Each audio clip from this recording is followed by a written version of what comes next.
Qaniq demlangan choy ichishning badanga qanday ziyonli taraflarining borligini bilamsiz?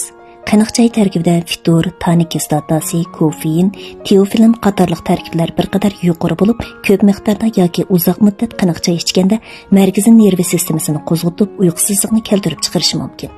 Uningdan boshqa oshqozon, uchay yo'li, yurak, böbrek qatorliqlarga nachar ta'sir paydo qilishi mumkin.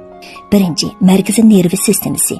Qaniq choy tarkibidagi kofein, teofilin qatorliq tarkiblar markaziy nerv sistemasining qo'zg'alishchanligini oshirib, cho'ng miyani ziyoda hayajonlantirib, uyqusizlikni keltirib chiqarishi mumkin. Ikkinchi, oshqozon, uchay yo'li.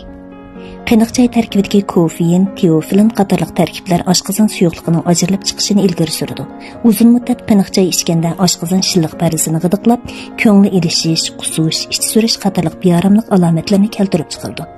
Yana oshqozon yallig'i, oshqozon yarisi, 12 barmoq uchay yarisi qatorliq kasalliklarga giribdor bo'lish xavfini oshirib yetadi. Uchinchi, yurak. Qaniq choy tarkibidagi simpatik nervini qo'zg'atib, yurak ritmini tezlatib yetadi. Yuqori qon besimi, yurak kasali bemorlari qaniq choyni ko'p ichsa, kasallik ahvolini og'irlashtirib yetishi, hatto boshqa bearomliklarni keltirib chiqarishi mumkin.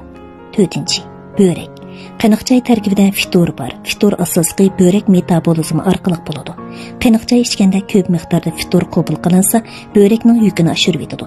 Uningdan boshqa choy tarkibida tanik kislotasi mo'l bo'lib, uzun muddat qaniq choy ichganda böbrekdan tosh paydo bo'lib qolishi mumkin. 5.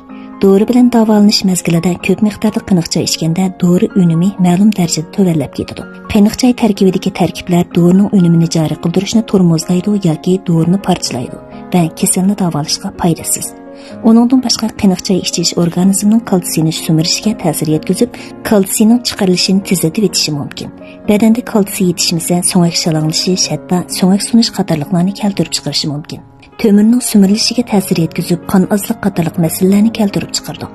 Odatda qaniq choyni oz ichish yoki ichmaslik badanga nachar ta'sir paydo qilishdan saqlanish uchun muvofiq miqdorda choyni sust damlab ichish kerak.